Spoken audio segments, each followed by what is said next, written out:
Hurmatli dehqonlarimiz, hurmatli kanalimiz obunachilari, sizlar uchun Amir Agro firmamizda mavjud bo'lgan beda urug'lari haqida ma'lumot berib o'tmoqchimiz. Sizlar uchun birinchi Ispaniyaning Fito kompaniyasining Victoria beda urug'lari haqida ma'lumot berib o'tmoqchimiz. Bu beda urug'larimiz yiliga 6-7 marta o'rib olinadigan beda urug' hisoblanadi.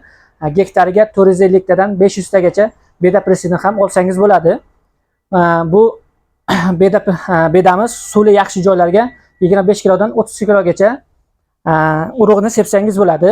Agar lalmiroq joy bo'lsa 30 kilodan 35 kilogacha urug'ni eksangiz bo'ladi. Undan keyingi Italiyaning Emiliano nomli beda urug'imiz hisoblanadi. Bu beda urug'imiz ham dehqonlarimiz orasida juda mashhur hisoblanadi. Bu beda urug'imiz ham bedasining uzunligi 1 metr, 1,20 santimetr atrofida bo'ladi. Bu beda urug'imizdan ham 500 tagacha beda pressini olsangiz bo'ladi.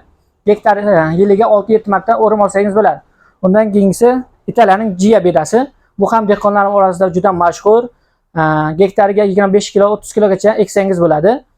Ularning ham beda press berishi ham bular qatori deyarli bir xil beda press beradi. Undan keyingisi Italiya texnologiya asosida ishlab chiqarilgan Turkiyaning Sunter nomli beda urug'i hisoblanadi.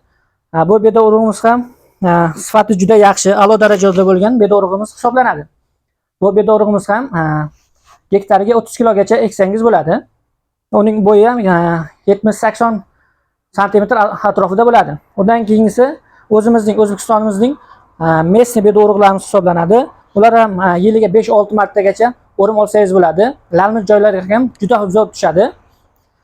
Bularning o'rtacha yillik o'rimi 5-6 martagacha o'rsangiz bo'ladi. Bu beda urug'larimiz Amir Agro firmamizning barcha filiallarida mavjud. Bog'lanish uchun pastdagi raqamlarga aloqaga chiqishingiz mumkin. Butun O'zbekiston bo'ylab dastavkalarimiz mavjud.